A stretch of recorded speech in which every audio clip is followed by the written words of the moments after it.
the end of today's session. So we end up last time as this, defining what is a gene. Where a gene can be defined as a region of DNA that can be expressed to produce a final functional product. That is a key word. Final functional product that can be either a polypeptide to form a protein and then an enzyme or structural protein or whatever it may be, or an RNA molecule, functional RNA molecule. Some RNA, so forth, right? So it will have this RNA a function, so regulatory role, right? Protein synthesis and so forth. Okay. So that is the main end result, a final functional product for this gene. We went over this insulin activity. Well, at least I put them in there in the team activities. Hopefully you have done this, right? If not, then sure you do all these team activities. Those team activities will be crucial for your exam and final exam. So for this insulin activity, you will see something like this, for example, in terms of asking you the order of these events that you will see in gene expression, transcription, translation. So what will be the order of these events? So you will want to something like this on the exam, and then you will have to order them, right? So then you will say, so number one will be RNA polymerase promoter binds, right? The RNA polymerase will bind to the promoter, okay, in order to start transcription. Then after that, it will be transcription initiation, right? Going to make the messenger RNA. Right? So then after that, it will be the splicing. Once you have the immature messenger RNA, then you want to make the mature messenger RNA. One of those key events will be the splicing. Okay, removing the introns, putting the exons together. And after that, it will be the nuclear messenger RNA export. Once you do that, the mature messenger RNA, then it's going to leave the nucleus. Okay? And it's going to do that in order to be translated. So number 5 will be translation initiation. Once it is in the cytosol, it will bind to the free ribosomes, and then translation begins. Then after that, you have like protein modification. From that, it will be the Golgi process. Right? It's going to like modify, add this sugar or whatever to have like the final shape, final function, and so forth. Then after that, the protein will be secreted from the cell, okay, once it's modified. So notice this is the sequence of events for these proteins that are secreted outside the cell. So make sure you know this order of gene expression, right? What happens whenever these proteins, depending on their final destination, how they're going to be expressed, okay? Free ribosomes, bound ribosomes, all that. I have a question. Yes. Can you go back? So another thing that wasn't on the the IRAD study guide was the splicing, and and then like the introns and. That is splicing. Okay, yeah. Yeah. So that was also not on the study guide. Yeah, if it's not in there, if I mention it here, that is just like added detail to the process of the gene expression. Definitely you will not see it in great detail in this lecture, definitely will be like the upper level courses. But for this one, just know that this splicing, it is a modification that takes place for the messenger RNA in order to be translated, right? So make sure you know that process of splicing. On the lecture slide, I showed you those like 3 steps, right? The splicing, the poly A tail on the 3' end, and also the 5' metal cap, right? So those 2 things will be the splicing. I may not ask you in detail as to what are those 2 things, but at least just know ahead of time that in case that you something like this, if you see that splicing, make sure that you order it in the right place. Okay, you place it in the right order. Okay. All right, so here's another activity, right? So let's do these questions for the gene expression. So puromycin is a drug that inhibits translation, okay, before entire polypeptide is synthesized.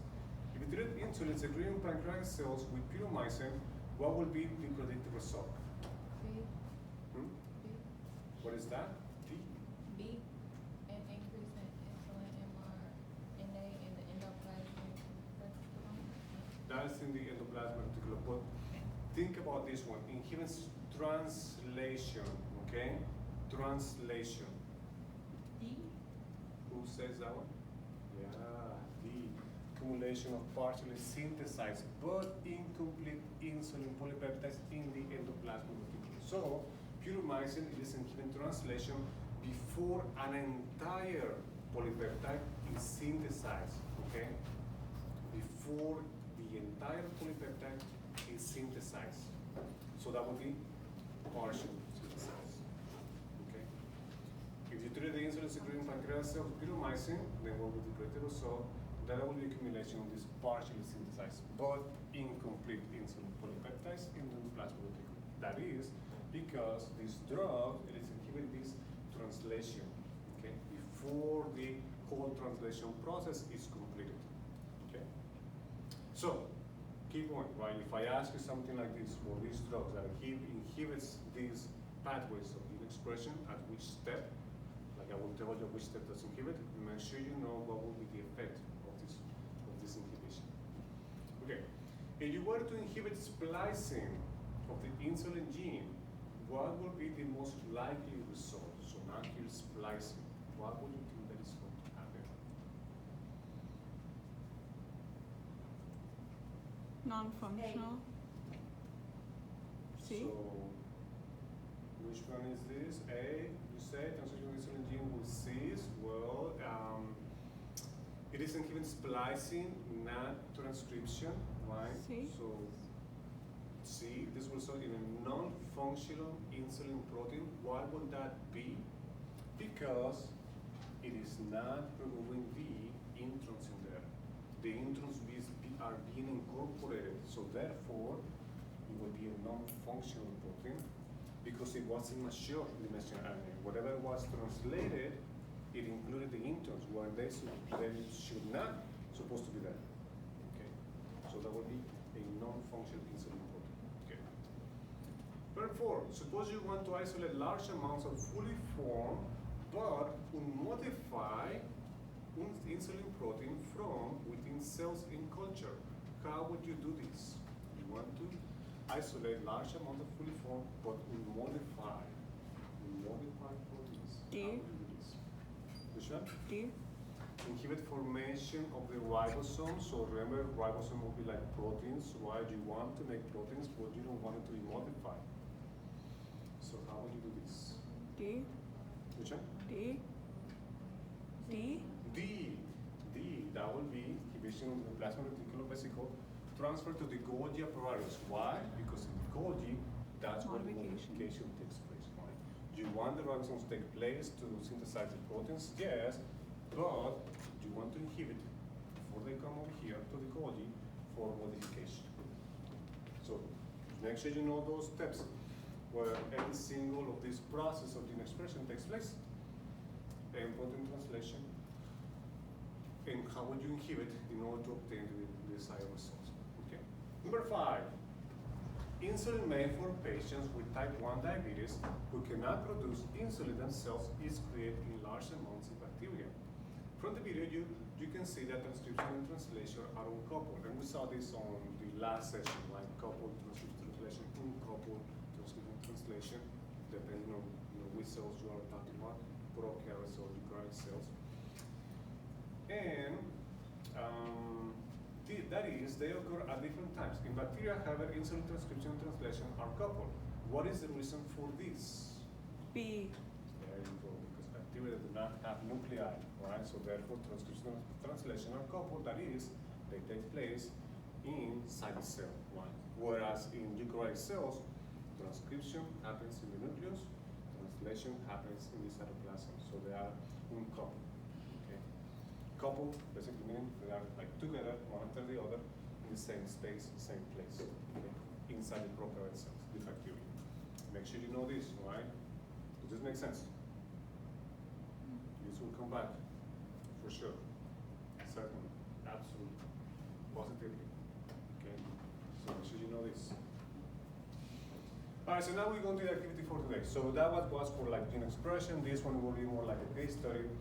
That definitely will see an example as well on the exam and the final exam. All right, so we want to see about sickle cell disease and malaria. We are going to cover which gene is affected, which mutation causes sickle cell disease, and what is the relationship between the sickle cell disease and malaria.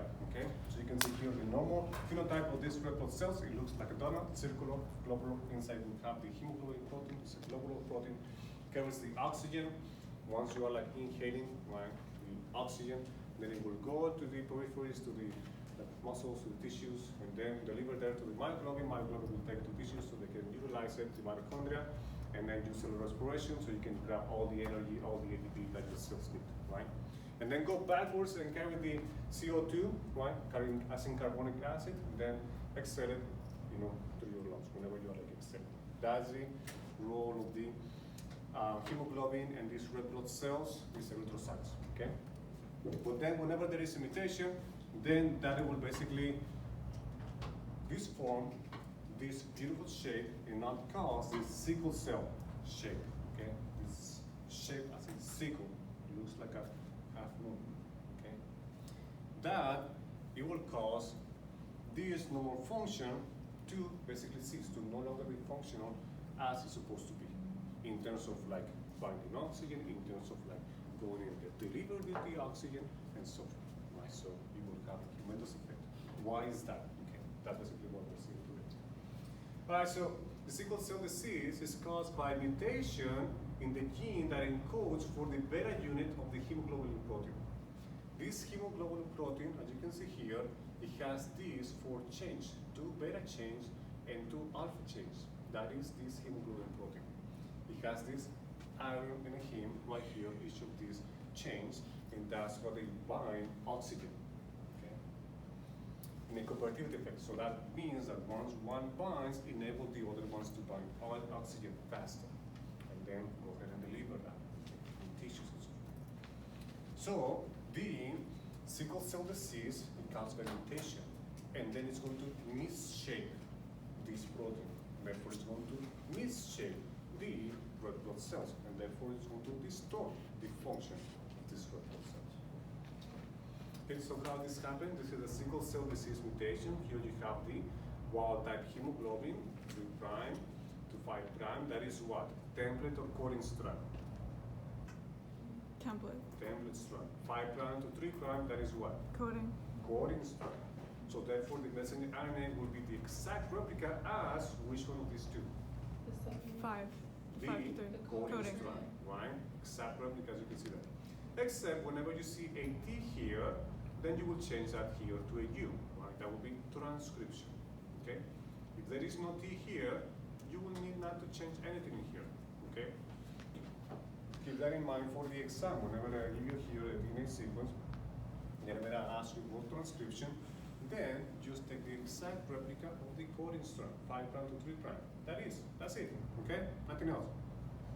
Don't need to flip anything, like change to the like complementary nucleotide. No need to do that. Okay? Just give me this. That is the messenger RNA. That is transcription. If there is a T over here, then you change that to a U. If there is no T here, no need to change anything. Okay? Then I ask you, then translate this messenger RNA. I will give you the table so you can use that. Give me the amino acid, and then just do that. Okay? Yes. Just a question about the exam. Mm. Will there be fill in the blank questions on there or all multiple choice? Yeah, no fill in the blank. Yeah. No fill? Okay. Yeah, because even if you put like one letter wrong, then everything will be wrong. So, okay. All right. So yes. So give me the amino acids if I give you this, right? If I ask you to translate this from the start codon, okay, then you need to find the start codon here, and then start translation from there. Okay. If I don't ask you to translate it from the start codon, I just ask you to translate this RNA, then start from the beginning. Okay. Whatever it might be, start translation. So just keep that in mind. If I ask you for start translation and start codon, or if I just ask you to translate everything. Okay. Can you give an example of that? Yes, what is that? Yeah, just if I ask you this, right? Just imagine this, if I give you a whole sequence of the messenger RNA right here, okay? If I ask you to translate this messenger RNA, then you will start from here, right? The first column, then second column, Okay. third column. So translate that, use that right away. As If opposed to. Hmm? Sorry, go on. If I ask you to translate this messenger RNA starting from the start codon, then you will need to go here and find the AUG. Once you find the AUG, then you start translation from that, and then keep going, right? So you would not start from the beginning. Even if there's other codons before we start from where that start. Your start codon will be your first codon, okay? Not the first 3, not the second 3, the the start codon will be your first codon. Which is after the AUG. Yeah. Okay. Once you start the AG, start, boom. Start translating. Yeah, start translation. But you don't wanna see the AUG part, you just wanna see whatever comes after that, right? Yeah. Okay. Whatever you ask you that, AUG, boom, start after that, translation. If I don't ask you that, translate everything. Okay. Now, keep going for this example. So here you have messenger RNA, here you have the amino acid, glutamate, and then here you have the mutation, the mutant hemoglobin DNA. So notice this. Now this one is changed to an A, and now this one changed to a T. Okay? So now in this coding strand, now you have TGTA instead of GAA. And this T right here, now it's going to be transcribed, and that is going to be changed to a uracil, to a U, right? And then just changing this nucleotide right here, changing this codon, now it changes this amino acid, okay, to glutamate, to valine. What kind of mutation is this? Substitution. So it's going to be a substitution mutation, but what kind of mutation is this? Silent, missense, nonsense? Missense? Missense is giving you the wrong amino acid, okay? That is, it is changed on the second nucleotide of the codon. If it were to be changed in the third one, because of bubble effect, then it might be a silent mutation, same amino acid, okay? There are some cases where even if you change the third one, it will give you a missense, right? So it depends. You will have to see the table to see if you give you the same amino acid or not. But in this case, there you got it, okay? You have the wrong amino acid right there. So what kind of mutation took place right here? That was it. Missense mutation. That was the wrong amino acid. So this missense mutation will most likely cause what? Which one of these would you think? D? D, the protein structure to be Oh, different. and C. Ah, the protein sequence will be different. Remember that. Always keep that in mind, right? If the sequence is different, structure will be different, function will be different. Okay? C and D. Sickle cell disease has a number of symptoms. One symptom is fatigue due to insufficient amounts of oxygen being delivered to tissues. Why does this occur? Why did this occur? Okay. Mutant myoglobin proteins stick together, inhibiting oxygen binding. The cellular shape resulting from the beta globin protein sticking together causes red blood cells to get caught in blood vessels and not reach their destination. Just one, both, or none? Which one do you think? Both? Both of the above, okay? So notice this one, okay? This is your normal hemoglobin, okay? This globular protein right there binds to oxygen, delivers the oxygen to the tissues. Here, the sickle cell hemoglobin, you have changed the glutamate and now to a valine amino acid, and this valine is hydrophobic, okay? Hydrophobic amino acids should be like inside in the core of the protein, so now it is on the outside, it is exposed. So what this amino acid will try to do is like trying to hide this hydrophobic amino acid, so therefore it's going to create like a cliff, and it will bind to one another. So that's what they're doing right there. They are like sticking together, forming this long inflexible change, because they are hiding this hydrophobic residue, the amino acid, the valine, right? So they're hiding this hydrophobic residue and creating this change, one to another, because they want to hide this hydrophobic amino acid. So instead of being globular, like this one, normal, now they have this misshape from this protein, long inflexible chain, because of one single amino acid change. Because now you introduce an amino acid that's not supposed to be there, and it is hydrophobic, boom, it changed the whole property, characteristics, behavior of this protein, sticking with one another. So that is going to cause that it will not be able to bind to oxygen as the normal hemoglobin will do. Because now it's hiding this hydrophobic residue and creating this long change. Now the purpose is not to bind the oxygen, the purpose is to hide this hydrophobic residue. Yes? So is it the hydrophobicity that creates that shape to hide that amino acid? This new amino acid that not supposed to be there and has that characteristic of being non-polar, hydrophobic, and now the other proteins will do too, right? And they will stick together. Oh, that's Yeah. cool. Just one amino acid change. Valine, causes. right? Yes. Okay. It causes this change. So that is going to cause a misshape of the red blood cells too.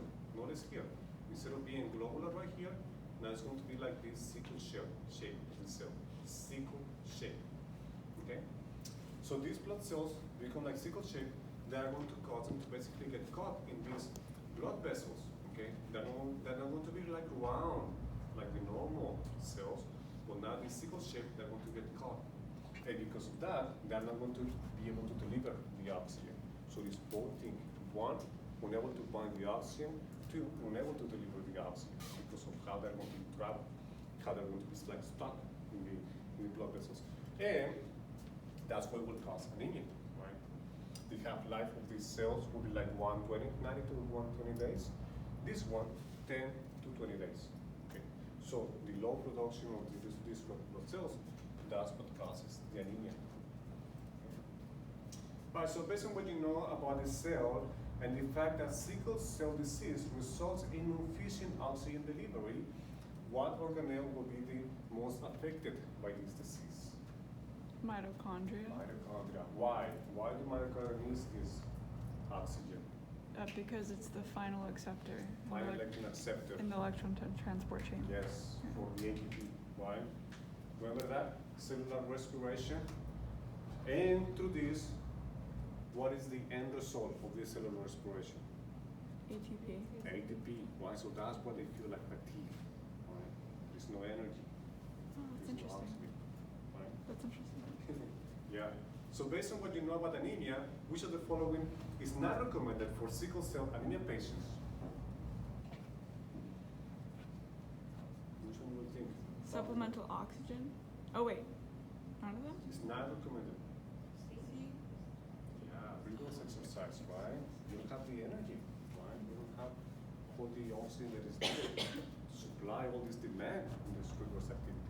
So it's sickle cell carriers that do not display symptoms at sea, so sickle cell carriers that are going to be the heterozygous, right?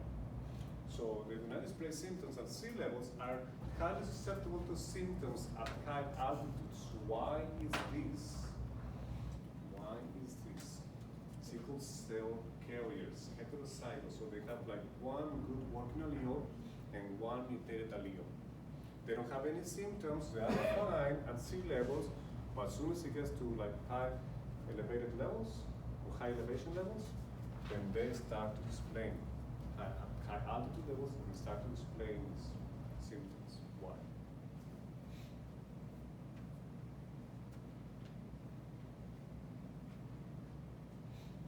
B. Wait.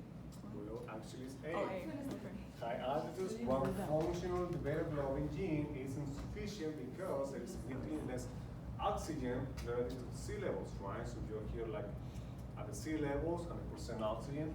One functional allele is fine, right? For heterozygous, once you got high altitudes where there is less oxygen, then one functional allele will not be enough. Okay, so start to explain these symptoms caused by the mutated allele.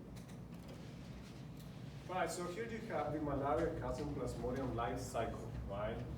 This malaria is caused by a Proteus parasite, Plasmodium falciparum or Plasmodium malariae, or also like there are other like three more like different types of like Plasmodiums that are able to cause this malaria.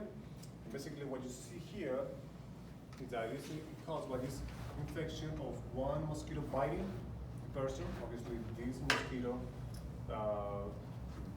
bited like one person who was infected with malaria, and then it's going to bite another person which doesn't have malaria. But once it bites, then it will transmit the disease.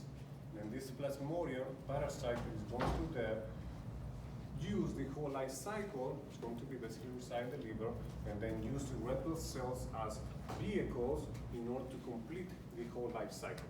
So they use them as taxi drivers to get them to the liver, and then it would use red blood cells in order to basically like form the mature parasites and then like explode the red blood cells, and then they're going to infect all the red blood cells and keep the cycle going and going and going. Okay, and this parasite causing malaria, then it's going to cause like different symptoms in the person, for example, like flu-like symptoms, fevers, chills, diarrhea, and it could be fatal, especially for persons who that they have never been exposed to areas where malaria takes place. So whenever they go over there in those places, then it could be fatal for them. Okay, so that's the whole life cycle of the parasite that causes malaria. These mosquitoes, obviously they are like females. It's not that they are like drinking the blood from you because they need it for nutrients. Actually, they just use it in order to like basically have their eggs mature before they lay them. So they would like these female mosquitoes biting, and they are carrying this parasite. They are not being affected by the parasite, but they carry this parasite. And once they bite the person, then they're going to be infected. Okay? So they use the red blood cells in order to cause all of this, right? Is this on the exam? Hmm? Is that on the exam? This will be on the side. Oh, okay. Not the whole life cycle of the malaria, but this. This correlation between the sickle cell allele and malaria. What is this? What can you see? Basically correlates, right? Wherever the region that you have this prevalence of the sickle cell allele here in Africa, that's what you see as well, the region where you have this malaria-causing parasite. Okay. Why will this be? Okay. So why has this mutation been tolerated and maintained in this population? What is the commonality? C. That would be because carriers with sickle cell mutation are resistant to malaria. Why is this the case? Because you have this Shape of the cell? yeah, sickle cell. So you have here, right? Let's say this is the homozygous, normal, right? Hemoglobin, right? Here you have the heterozygous, where you have one mutation, and then you have the homozygous, okay? This is a sickle cell disease. The one that we showed you before, right? Having the symptoms, having the fatigue, having the pain, having all the effects of these red blood cells being misshaped, unable to bind to oxygen, causing the anemia, destruction of red blood cells, and all that, right? It's a sickle cell disease. These are the heterozygous, these are the sickle cell traits, okay? They do not display any symptoms, they are fine, right? At high altitudes, they will display the symptoms, right? But they just carry the allele, okay? And these are the homozygous, the normal ones. Oh, thank you. These are the homozygous ones, okay? Wild type. So these ones have the globular hemoglobin, okay? This one has one good working allele, working hemoglobin, and one mutated allele, the sickle cell, okay? Shaped cell. And this one has both mutation. Okay? Sickle cell disease, sickle cell trait, and this is just wild type normal, okay? Whenever you have the malaria, causing parasite, the mosquito comes, uses these red blood cells, boom, causes malaria right there. Okay? So whenever you have the mosquito, it's the mosquito, biting, boom, malaria. When it comes here, now having this mutation, having this allele, then it is not causing malaria. They are protected. Not 100%, right? But still, it's like way more protection than compared to normal. Okay. Are they protected because of the mutation they have? What was that? Are they protected because of the mutation they have? Absolutely. Are they protected because of the Yes. mutation they have? Yes, they are protected. Why? Because the red blood cells misshaped. Okay? So this one is for this one is for that. This one, who has a sickle cell shape, this one actually, it is worse for them. Okay? For this one is way, way worse. Hmm? More vulnerable. Yes. Yes, so it's way worse for this because obviously they are really bad at this, right? So now you add an extra one. So bad. Here, they are protected because they have this allele that is mutated, right? So now, remember when I mentioned these parasites, whenever they get in, this person, whenever they get infected, uses the red blood cell as toxic, they need to deliver, use the red blood cells as vehicles for them to complete the life cycle of this parasite, and then make more parasites, and then explode, kills the red blood cells, and then binds to the red blood cells and keep the cycle going and going and going again. Here, you can answer that. One, big taxi is not working, right? It's not able to complete the whole life cycle, it's not able to be able to go to the liver and so forth. And also, whenever it goes to the spleen, whenever it filters the blood, they're going to get caught in and the immune system can actually basically cause a response and target them. So it's kind of like delaying them, not able to complete the whole life cycle, so your immune system can actually target them and eliminate them. So slows them down. Right? Here, in the back, here, good allele, in this case, the mutated allele provides protection and provides a way for the immune system to actually like take care of this for the parasite. Here, obviously, bad, could be like lethal. Okay. So, yes, carriers with sickle cell mutation are resistant to malaria. Make sure you know this. This will be on the exam. Okay. Yes. What about you said for the homozygous one? You said 3 arrows, and So it basically means whether it's worse, right? it increases malaria. Well, not increase malaria, but malaria basically just like it's more lethal. So Does it they can survive? they can still get malaria. Hmm? So people with full blown sickle cell anemia, they can still get malaria. Oh yeah, and it's more lethal. So cause of malaria, and how do you say this? Increase death rate. So since they have the, I'm sorry, go ahead. Yes. But they have mutation, right? Hmm? They are mutated. They have both mutation, but they are already like that mutation is already like causing them to be like a already detrimental state where they have like anemia, low red blood cells, and now you are in this infection with this parasite and it's worse, they cannot tolerate. But how do they even get? What about the taxis? They're all sickles, right? So like, how does the malaria even spread if full blown sickle cell anemia has more sickle cells? It has more sickle cells, but since they already have been affected by it, now the addition of the infection, even though that it is not going to be as this helpful, because here you have this working one, okay? Here you have not this working one, this working allele. Here your immune system can actually like cause a response to kill the malaria, the parasite that is causing malaria. Here, it's not. Here, it's like they are not working. And it is not that How does it travel? because, yeah, like the travel itself, right? To the liver and so forth, and to be like, complete the whole life cycle. But it's just like having these two red blood cells right there, right? And then the parasite itself is going to kill this red blood cells, right? How did it travel in those tiny cars? Yeah, but Okay. these ones are already dying, right? Okay. It's already causing anemia, like Okay. 10, 20 days. Now your animal infection is supposed to kill them, it lowers down the level, right?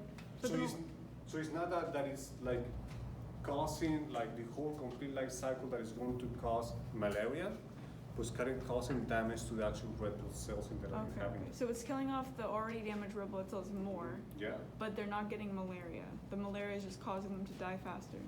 yes, Okay. to cause them to die faster, Thank you. yeah. So more damage to them, okay? Okay. So basically what is them. So basically the studies have been shown that people with these heterozygous alleles of these hemoglobin proteins, and not just this, for other ones as well, right? They have been shown to basically show protection against malaria. But whenever it's a homozygous one, it's actually worse, right? The mechanism as to why is still being defined, but one of those concepts it is there that basically is causing like more damage to it, okay?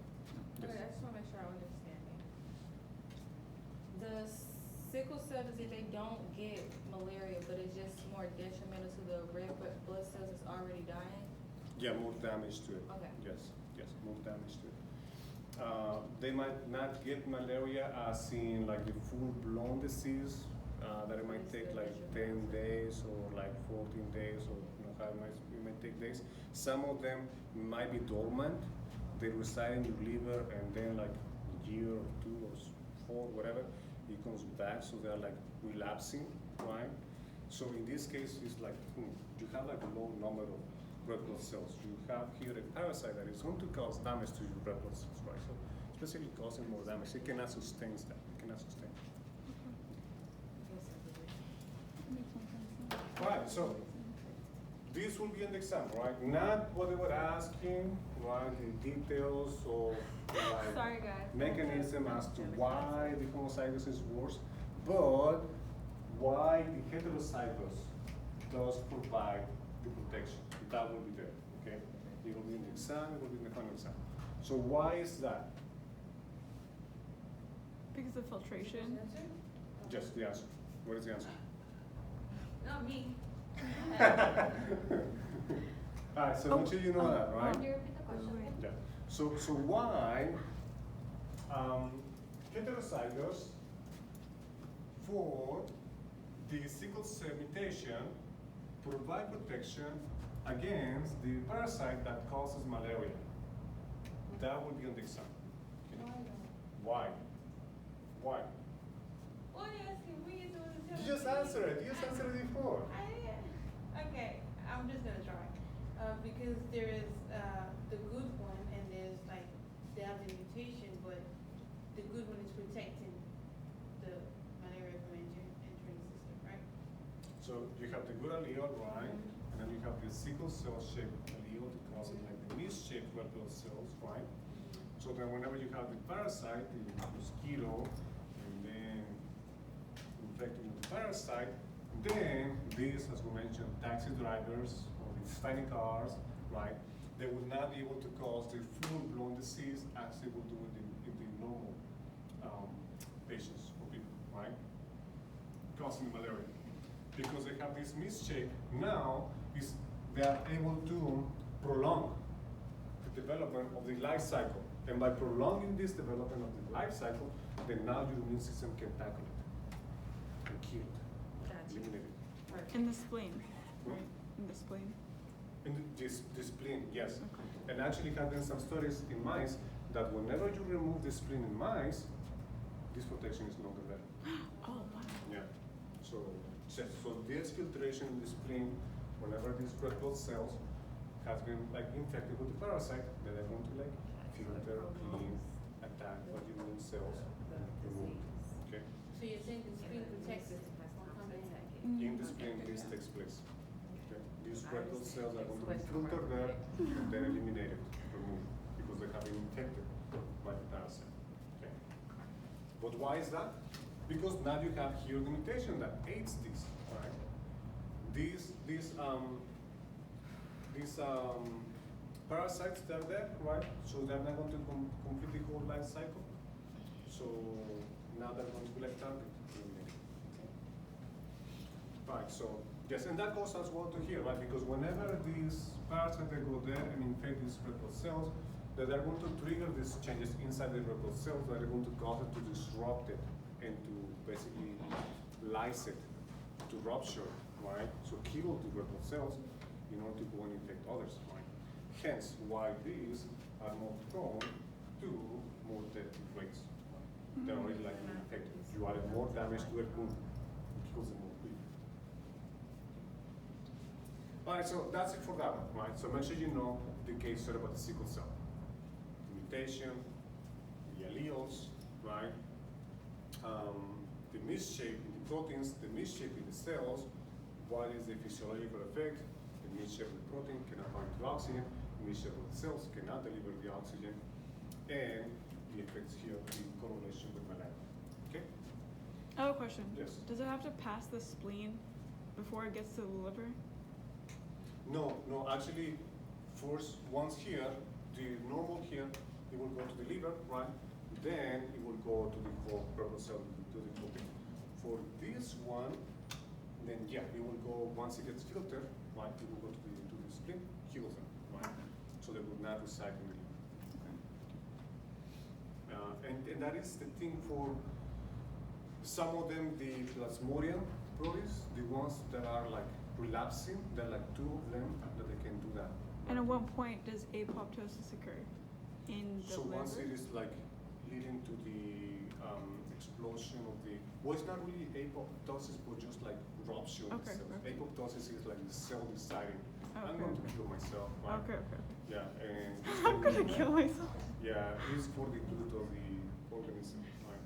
It's good, in that sense. But here, it will be more like the lysing of the cells, Okay. that the, So when does it kill the cell? Before it reaches the liver or after it reaches the yeah, liver? after which is, Because it wants to get to the liver to spread, right? yeah, so it might lay dormant in there. Okay, I'm gonna ask Then- you later. Yeah, yeah, and that whole life cycle would not be there on the exam, right? So don't have to know about that. Yeah. Just know about these key main steps, okay? All right, so I see people that are being distracted, so let's go to the next level. This one, I already mentioned this, okay? So make sure you know this, remember this? No? Yeah. Do we hold this whole activity in that? Oh, okay. Oh, okay. Okay, Got you. so make sure you know that one, okay? Just to recap, neurons cell, expose them to X-ray, cause mutations, and then put them in some minimal media to see if they grow or not, right? Because they have been mutated. So that you can define, okay, which genes, which enzyme is no longer working, which gene has been mutated, which enzyme is no longer working, okay? So they do like these different experiments to see when they grow, why whenever you have the class 1 mutants, plus that is the gene A, enzyme A, you put ornithine in there, they will grow. Here the class 2 mutants, the gene B, enzyme B, you put citrulline, they will grow. Class 3 mutants, that is the gene C, enzyme C, you put arginine, and they will grow, right? So basically how you will define or identify which of these enzymes is the one that has been affected, okay? So that's pretty much the same thing. Okay? Whenever you have here the class 1, the mutants, the gene A, right here, that is the one that is not working. Class 2, that is the enzyme B. Class 3, that is the enzyme C. Okay, pretty much showing you the same thing. That's what you're seeing right there. I will ask you a question like this, okay?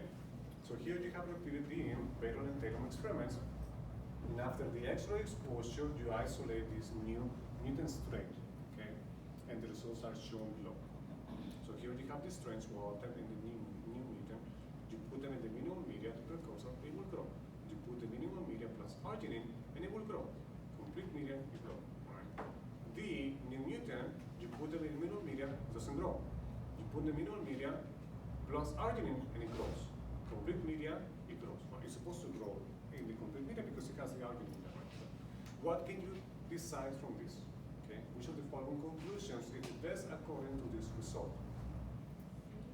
Can you say that the mutation affects enzyme A, enzyme B, enzyme C, or none of the enzymes listed? A, A. A. Why A? Because it doesn't grow the first one. Doesn't grow, but how do you know if it is A? Because the second one grows. Like if you add the next one, it grows. Remember, if you add the product of A, then it will grow. What is the product of A? Orthine. It's C, is it not C? Is it C? Orthonine? Or anything. It's ortholine. then Are you gonna give us this citrulline, table? Ornithine, right? Do and not the make a last mess. one is, yeah. Ornithine, right? If you add ornithine and it grows, then you can say that it's enzyme A. If they added ornithine, So it's C. Well, how do we know what it added? here, right Oh, here. it says it. It's C. Yeah. Oh, okay. Please tell me it's C so I can feel better. Is it C? Which one? Is the correct answer C? See, well, here, okay, if they were have added this one and it didn't grow, and once they added arginine and it showed you that it grows, then yeah, it will be C. But did they show that? No, right? So how do you know that it's not A? I mean, they're adding C, and of course it's going to grow, right? If you add arginine here, even if it is class 1 mutants, enzyme A, it still is going to grow, right? Because you're adding arginine, right? The product of the product of the product of the enzyme, the part of the enzyme A, right? It's still going to grow. But did they show this, right? Whenever you add the mineral media, it doesn't grow, and whenever they add ornithine and it grows, that's enzyme A. Yes, doesn't work, right? But what they did is just this. Mineral media plus arginine and it grows, right? So it could be any one of them. Right? Oh, okay. They just show you the last end result. Whenever they add the mineral media plus the arginine, of course it's going to grow. Right? So what's the correct answer then? It's E. It's That one, E. Yeah. Mutation affects pretty much like, it could be either one. Oh, it says A or B or C. Be Okay. A, B, or C. Why? Because they just showed you this, okay? It could have been that one, yes, of course. If they were to show this, okay? If they were to show this, how do you know that it was enzyme C, the ones that are not working? It only grows once you add arginine. If it doesn't grow whenever add citrulline, it doesn't grow whenever they add ornithine. If it is like this, then they know that it's enzyme C, for sure, right? But they just added this, so it could have been B as well. And they showed you this, so it could have been A as well. So any of the three. Okay? So make sure you know how would you identify which enzyme it is the one that is not working. Okay? If they show you added the mutants, doesn't grow minimum media, but I added ornithine and now it grows, then that's enzyme A, the one that has been affected. If they say I added the minimum media and it doesn't grow, and ornithine it doesn't grow, but now citrulline and now it grows, boom, that is enzyme B, the one that was not working. If they say I added to the minimum media and I added ornithine, didn't grow, I added citrulline, didn't grow, but I added arginine and it grows, so that is enzyme C. Okay? Does that make sense? It's enzyme C that's affected, right? Was that? It's enzyme C that's affected or it's not. That would tell you that enzyme C is the one that has been mutated. Right? So in other words, you are adding the product of the enzyme. And if by adding that product of the enzyme, if now the cell leaves, then that tells you that that enzyme was the one that it was not working. Okay? So make sure you know that. All right, so that is the answer right there. So based on the wild type and mutant sequences for the ornithine carbon 1 transferase gene, what mutation has occurred? Okay, so let me see. This one, yeah, this one's supposed to be there first, sorry. So the name of the enzyme B required which mediates citrulline synthesis from ornithine, that is ornithine carbon 1 transferase. That is the name for enzyme B, okay? When analyzing the sequence of this gene, in one of the mutant strains, they found in the experimental work, they discovered 3 mutations, okay? And you hypothesize that one of these mutations in the ornithine carbon transferase gene, enzyme B, is responsible for the strain's inability to grow in the minimum medium, okay? First, determine the types of mutation present and the corresponding effects on the resulting polypeptide, okay? So here you have this is the wild type, and here you have the mutant strain, okay? One mutation here, another mutation here. So this one is the first mutation. This is the 5', this is the 3'. So what kind of mutation is this? Here you have GCA. What would be the messenger RNA? This is the coding strands. C G U. C G U. Wait, what? C G U. This is the coding strand. Wait, what? Oh, this is code is This is the coding strand. What are we looking at? CGT. We're looking at the up or down? This one right here. CGT? This is the coding strand. Oh, Okay, 5' okay. to 3'. Okay. Coding strand. So CGU. what would be the messenger RNA? G C A. GCA is the exact same thing, right? Do not change this, do not flip them, okay? If this is 5' to 3', do not flip them. Do not give me C, G, T, or U, okay? That is not the messenger RNA, okay? If I tell you this is the coding strand, this is the Oh, DNA it's not the temperature, it's the coding culture. strand, okay? This is the 5' to 3'. You know that's the coding strand. If I ask you, give me the messenger RNA, then what would you say? It's the exact same thing, right? Just change the T's to U. In this case, is there a T? No, so don't look for a T and don't change a T, okay? Whatever is in there, that is the messenger RNA. Coding strand, same thing as the messenger RNA, except this for you, okay? So if you have here this coding strand, GCA, and the messenger RNA, what will be the messenger RNA? Same thing, GCA. What will be the amino acid? G, C, A. Alanine right there, okay? in the mutant strain, what will this be? The messenger RNA. Here you have coding strand. What is the messenger RNA? Leroy? What is the messenger RNA for this one? GGA, exact same thing. Don't change anything, all right? From coding strand, don't change anything. What will be the amino acid? Glycine. So you have here G, G, A, glycine, right? So notice that it changed from alanine to glycine right there, okay? What about second mutation? CGC, what is the messenger RNA? CGC, right, same thing. What is the amino acid? C, G, C, arginine, right there. Mutation, what is the messenger RNA? CAC, exact same thing, right? So what will be the amino acid? C, Yes. A, Yeah. C. Is in right there, okay? So that's what it changed right there. Good. Right, so based on this wild type, what kind of mutation has occurred? Missense mutation, right? It gives you the wrong amino acids, okay? So, what is the mutation that happens in the 5' end? Remember that? That was the alanine to glycine. And here, the 3' end, this one are closer to the 5' end, this one are closer to the 3' end. What was the mutation that was in the 3' end? That was the arginine to the histidine, right? So make sure you know that one. I will give you something like that where you have something like this, you have the table, and then you will have to just like, okay, what amino acid gives me this, what amino acid gives me the mutation, and then compare the change, okay? Alanine to glycine. Okay. Alanine to glycine, and the arginine to histidine.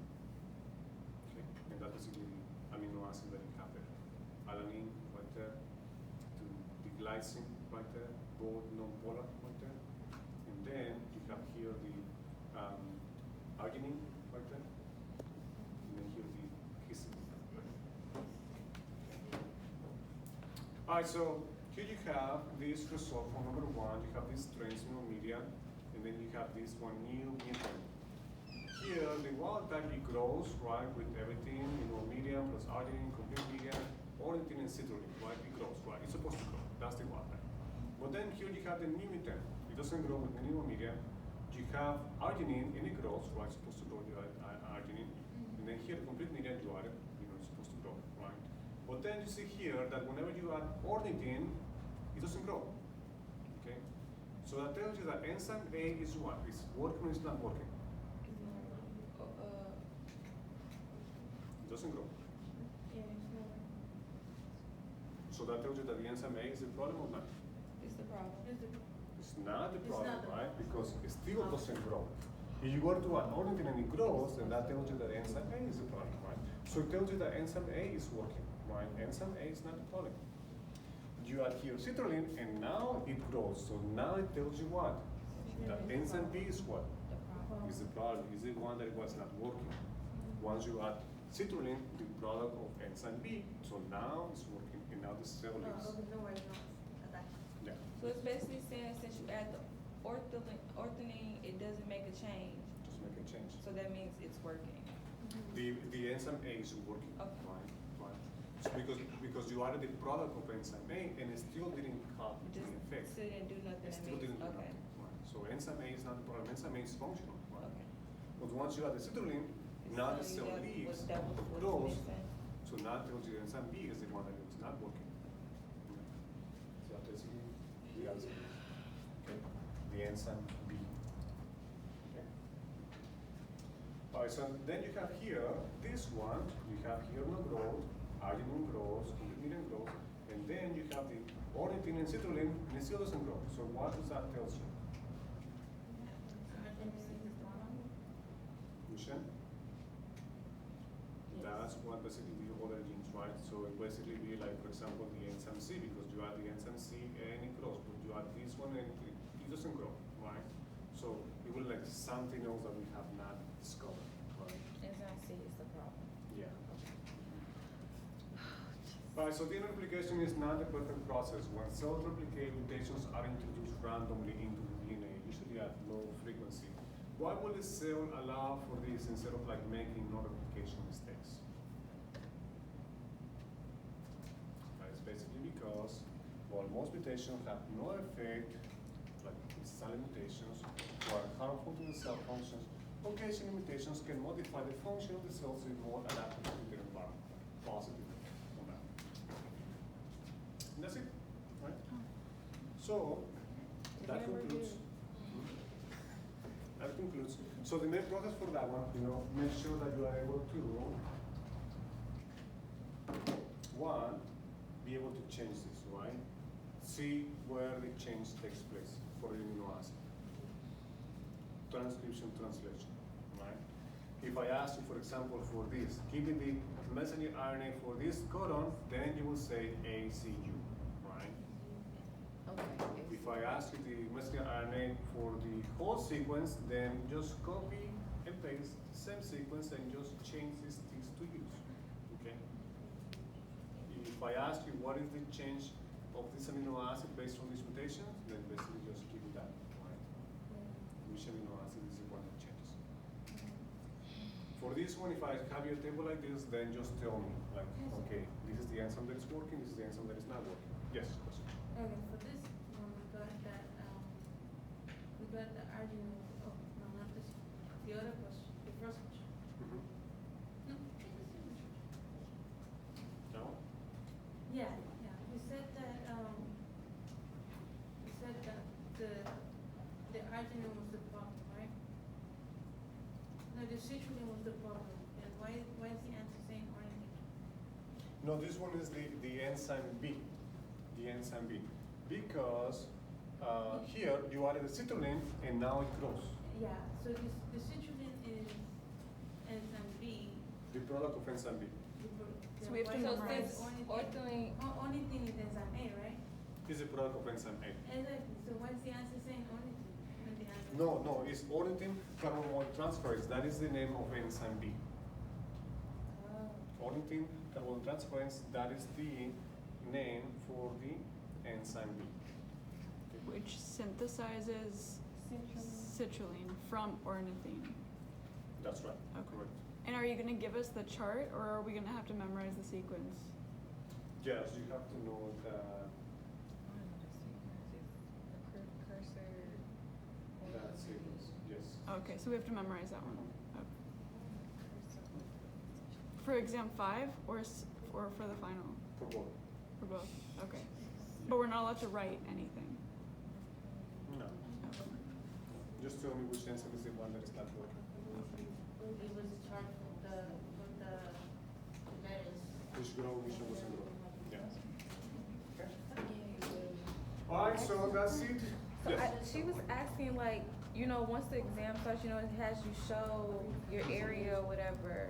Can we write it down off of memory before we start the exam? I do that. I write things down. I write things down too. I draw whole sequences on my paper. How am I going to do this?